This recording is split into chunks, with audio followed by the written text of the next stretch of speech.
Hi, fifth graders, and welcome back to fifth grade math. Today we are going to begin chapter 2. Today's lesson is lesson 2.1, place the first digit. So the standard we are working on today is number and operations in base 10, 5.6. This states that I can divide up to 4-digit dividends by 2-digit divisors to find a quotient. Today we are not going to illustrate and explain by using equations, rectangular arrays, and or area models, but we will later on in this chapter. So to help us remember how to divide, there is a saying for the steps of division, and the saying that we use is, does McDonald's sell cheeseburgers? Obviously the first letter of each word is representing a step for our division. So step 1, we are going to divide, and when we divide, we see how many times the divisor can go into the first digit of the dividend. Once we figure that out, then step 2, we multiply. We are going to multiply the divisor by the number of times it goes into the first digit of the dividend. Then step 3, we will subtract the product from the first part of the dividend. Step 4, compare, so we have to make sure our difference is smaller than the divisor. And finally, step 5, bring down the next digit if there is one to bring down, and then we start the steps all over again. So, moving on to the textbook, I am on page 87. My essential question for today, how can you tell where to place the first digit of a quotient without dividing? So to unlock the problem, Tanya has 8 purple daisies. In all, she counts 128 petals on her flowers. If each flower has the same number of petals, how many petals are on one flower? So I'm going to make sure I underline the sentence that tells me what I'm trying to find. And that sentence begins with if each flower has the same number of petals, how many petals are on one flower? The numbers that I need to use, I need to know that I have 8 purple daisies, and just on all 8 of those purple daisies, there are a total of 128 petals. And how I'm going to use these numbers to solve the problems, I will divide. I apologize, my board is acting up. So when we divide, there are times where you could find an easy estimate, but normally we do not estimate here in the 5th grade just to not have any confusion. So if I wanted to try and estimate, I would have to think of an easy number that my divisor 8 can go into. And for this, 128 is fairly close to 160. And I know that 8 can go into that 160, and that would be 20 times. So that is how I would estimate. But again, we have not done that yet, and we will not do that within this chapter. So by looking at my estimate, though, I can easily see that the first digit of the quotient will have to be in the tens place. And that is because my estimate was 20. The largest place value that was in that answer was the tens place value. So now I'm going to start my division. Remember, we have to recall the phrase, does McDonald's sell cheeseburgers? So when I go to divide, I need to see how many times 8 can go into the first digit of my dividend, and the first digit is a 1. Obviously, 8 cannot go into that 1, so I like to place an X, so that way I know that I am placing my first digit above the correct place value. So now I have to figure out how many times 8 can go into 12. 8 can go into 12 one time, so now I have 8 times 1, which gives me 8. Now I need to subtract. 12 minus 8 is 4. So when I compare, I do see that 4 is smaller than my divisor of 8. So therefore, I know that I've gone into the 12 enough times. So again, we subtracted 12 tens minus 8 tens, and we got 4 tens to check to make sure we could move on. Now to move on, they placed that into step 3. So again, we had a difference of 4, and now I can do my last step, and that is to bring down the next digit. And then I start my steps all over again. Well, I know that 48 right here divided by 8 is 6, so I place the 6 in the ones location, and now I have to take that 8 times 6, which equals 48. So I am subtracting 48 ones minus 48 ones, and I get an answer of 0. So 0 ones cannot be shared among the 8 groups, so I know I did go up into the 48 enough times. So my final answer for the for the 8 purple daisies, there would be 16 petals on 1 flower. And again, I do know that my answer is reasonable because my estimate was 20. 16 is very close to the 20. So moving on to the next page. This time, I am going to use the place value to place the first digit, and 4,236 divided by 5. So I start with the largest place value in the dividend to see if my divisor can go into this. So looking at the 5, the divisor, going into the 4, which is the first digit in my dividend, which is in the thousands place, I do see that the 5 cannot go into the 4. So then looking at the next place value and trying to figure out if 5 can go into 42. I do know that 5 is much smaller than 42, so it can go into that. So I can see right away that my very first digit would be placed in the hundredths place.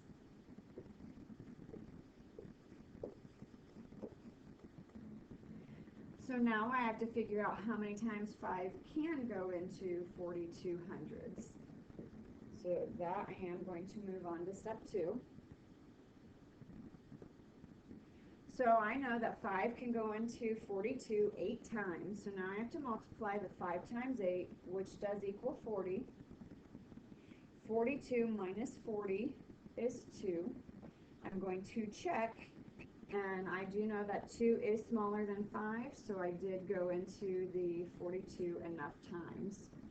So again, to fill in this blue part onto the right, I had to divide the 42 hundredths by 5. I multiplied 5 times 8 hundredths. I need to subtract the 42 from my dividend minus 40, which was my product for 5 times 8. And I can check now by taking 42 minus 40, and I notice I have 2 hundredths left over, and those cannot go into the 5 groups without regrouping.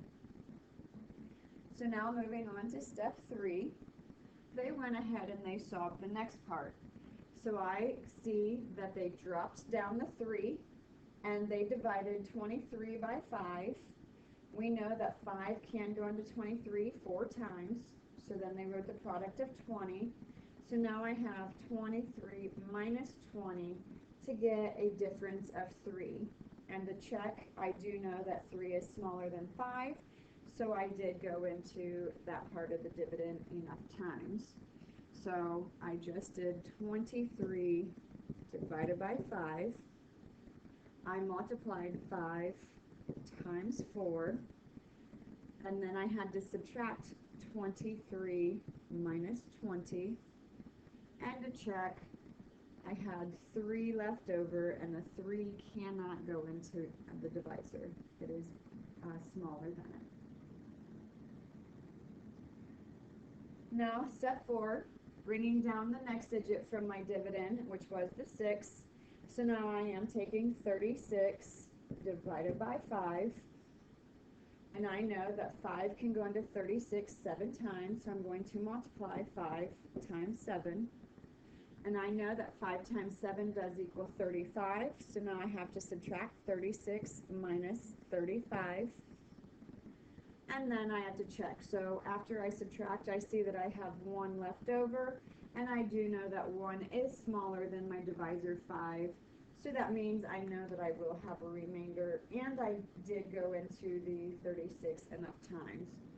So my final answer is 847 remainder 5, or I'm sorry, remainder 1.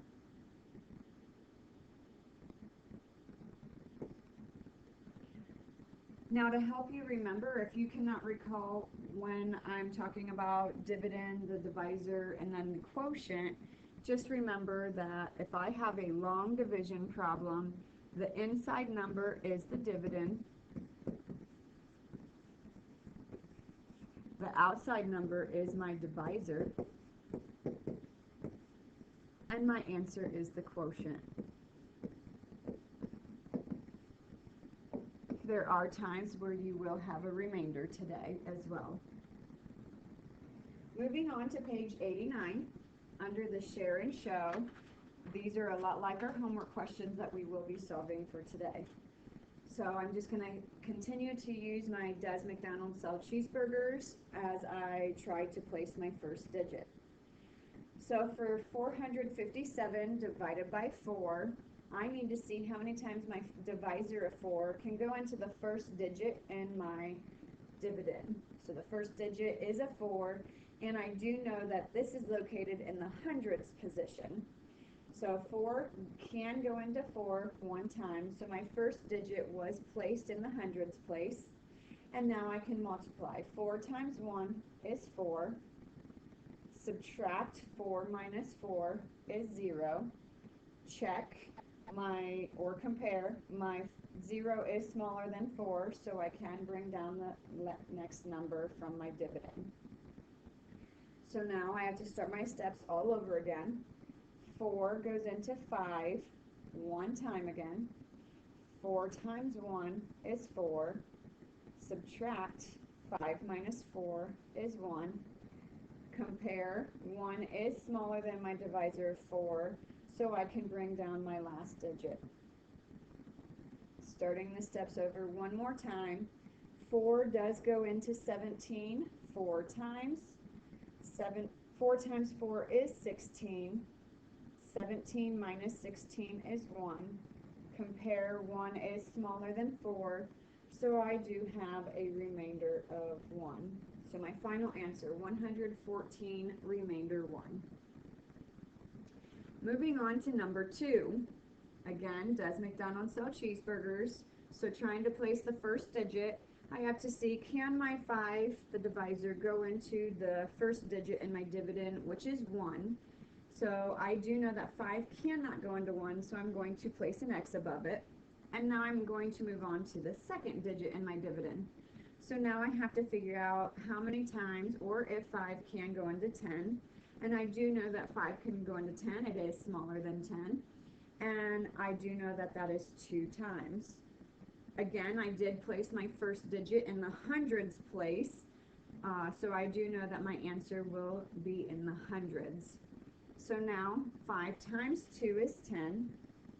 Subtract 10 minus 10 is 0. Compare, 0 is smaller than 5. Bring down the next digit. Start my steps all over again. So when I solve this division, I have 3 divided by 5. I know that 5 cannot go into 3 at all, so I have to make sure I place a 0 in the tens location to make sure that that 2 is still in my hundredths spot. So 5 times 0 is 0. 3 minus 0 is 3. Compare, the 3 is smaller than my 5, so bring down the last digit. So now I have to divide 35 divided by 5. I know that that would equal 7. 5 times 7 is 35. Subtract 35 minus 35 is 0. Now because I do not have a remainder, I do not have to write remainder 0. So my final answer, my quotient, is 207. Again, we do know that we had to have our answer with a 0 in the tens place because we knew our 2 had to be in the hundreds location. So don't forget that. Number 3, so I'm taking 1,766 divided by 8.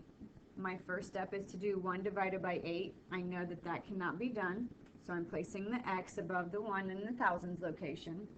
Now I need to take 17 divided by 8. I do know that 8 can go into 17, so that means my first digit again will be located in the hundreds place. And I know that 17 divided by 8 is 2. 8 times 2 is 16. Subtract. I have 1 left over. Compare. My 1 is smaller than my 8, so I can bring down the next digit. So now I have 16 divided by 8, which is 2 again. So I have 8 times 2, which is 16. Subtract. I have 0. Compare. 0 is smaller than 8, so I can bring down my last digit. Divide. 6 divided by 8. I know 8 cannot go into 6, so I have to place a 0 in the ones location. And 8 times 0 is 0. Subtract. 6 minus 0 is 6. So I have 220, remainder 6. Again, we cannot forget to place that 0 in the ones location because we did figure out that my very first digit had to be placed in the hundreds location. So don't forget the 0 at the end.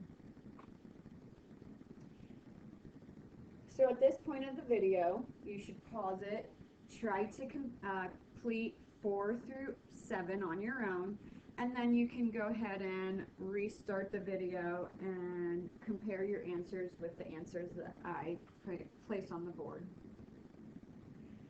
So now to follow my steps for number 4, 8 cannot go into 2, so then I have to take 27 divided by 8. So I do know that 8 can go into 27 3 times, so my very first digit was placed in the tens location. 8 times 3 is 24. 27 minus 24 is 3.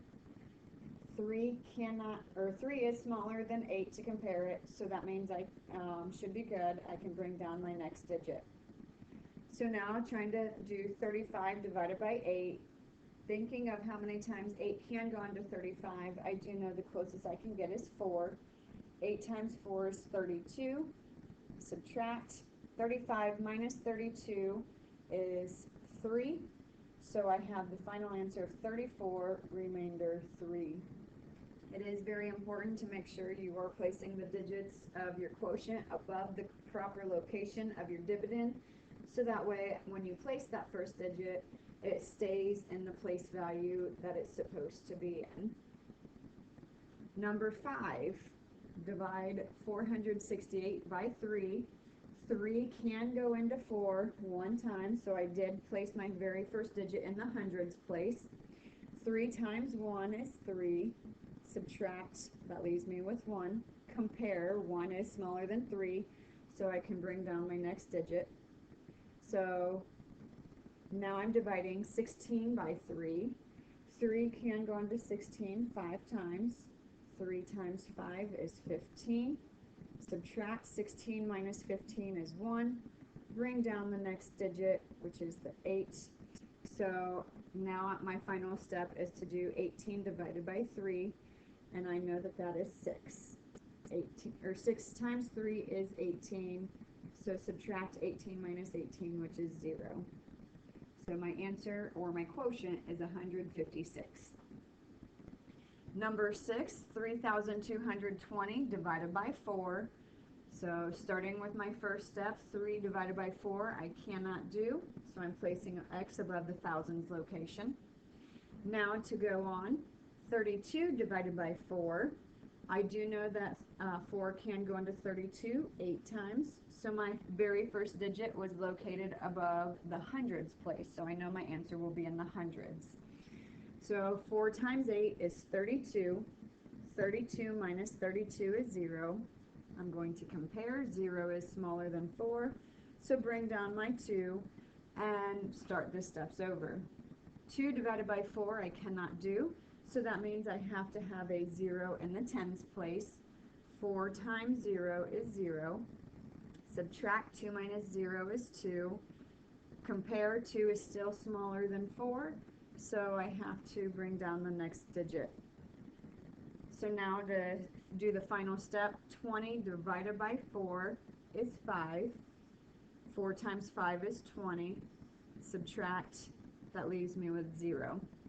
So again, we cannot forget to place the 0 in the tens location because we found that our first digit had to be placed above the hundreds digit. So 805 is our quotient. Number 7, 618 divided by 6. 6 can go into 6 one time. 6 times 6 is 6, and when we subtract, we're left with 0. So my first part of my quotient was placed above the hundreds digit, so that means my answer will be in the hundreds. Bring down my next digit and start my steps over. 1 divided by 6 we cannot do, so place a 0 above the tens location. 6 times 0 is 0. 1 minus 0 is 1. Bring down the last digit of my 8. So now 18 divided by 6 is 3. And 3 times 6 is 18.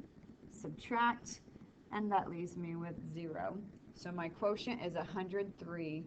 Again, do not forget to place the 0 to keep my 1 in the hundreds location.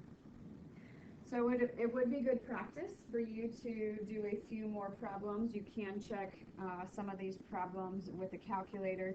Just know a calculator will give you the decimal instead of the remainder. Moving on to the homework.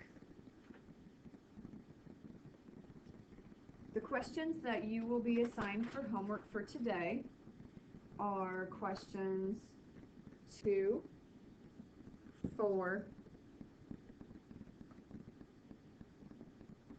6, 8, 9, and 10 on the front.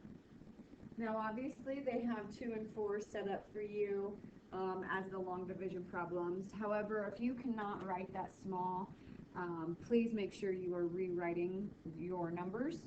And if you cannot keep your numbers in line easily, you may want to use grid paper to help you line your numbers up. Now obviously for questions 6 and 8, they did not set it up as the long division problem, so you will need to do that. So to set up number 6, we have 520 as the dividend, so that needs to be placed inside the division bar, and 8 is the divisor, so it's on the outside. Same with number 8. Your dividend is 3,476, and the divisor is 6, so divided by 6. Now to set up questions 9 and 10. So the school theater department made $2,142 on ticket sales for the 3 nights of their play. The department sold the same number of tickets each night, and each ticket cost $7. How many tickets did the theater department sell each night? So we are actually going to have to break this apart into 2 different steps. So step 1, I want to figure out how much money they made on one night. So that is taking my total amount divided by the number of nights that they had the play. So my first division problem will be 2,142, and that's going to be divided by 3 because they had the same play 3 nights in a row. Now, after we solve that, we will know how much money they made for one night. In order to figure out how many tickets they sold, we would then need to take my answer from how much money they make in one night and divide it by the cost of one ticket.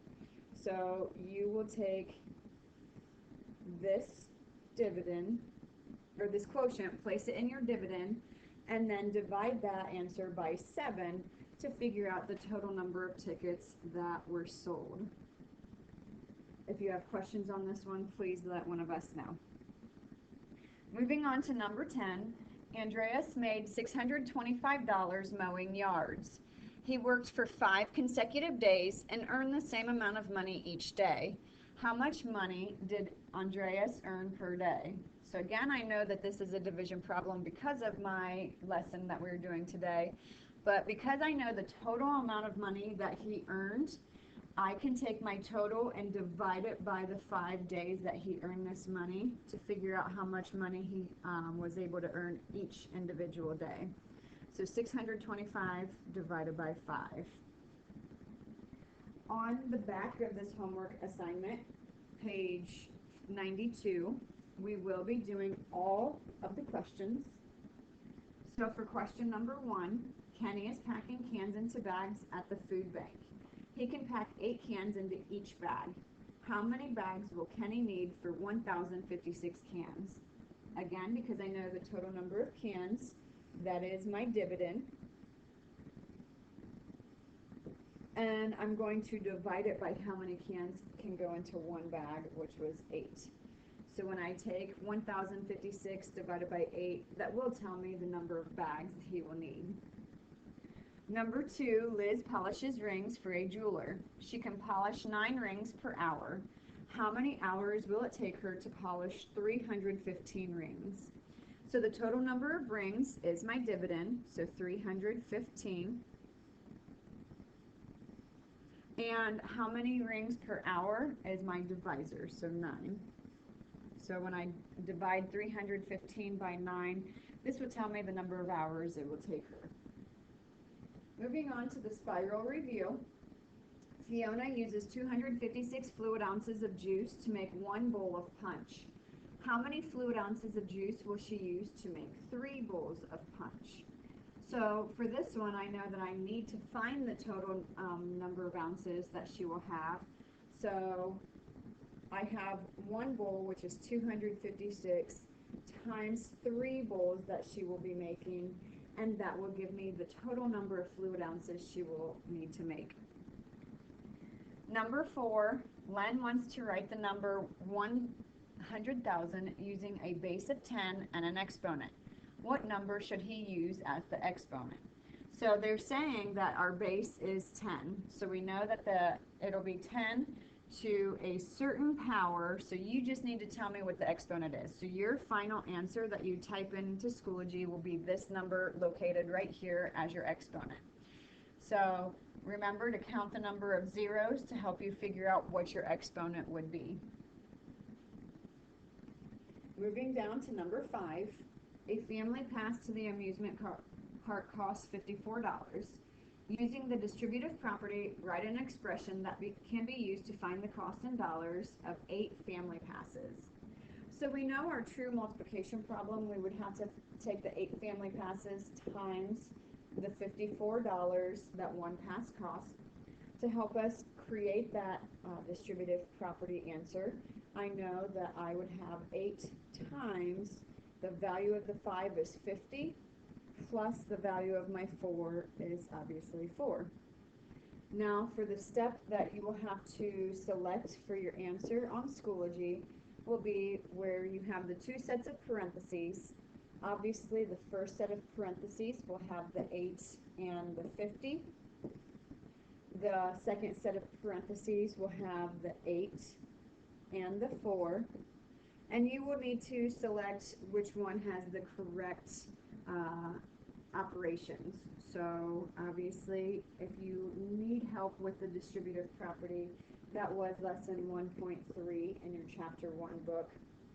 Try to remember what operation goes inside the set of parentheses and which operation goes in the middle between the two. And finally, for question number 6, Gary is catering a picnic. There will be 118 guests at the picnic, and he wants each guest to have a 12-ounce serving of salad. How much salad should he make? So I know that I do have to find the total amount of salad. So that means I'm taking my total guests, which was 118, and multiply it by the amount of salad each guest will be receiving, which was 12.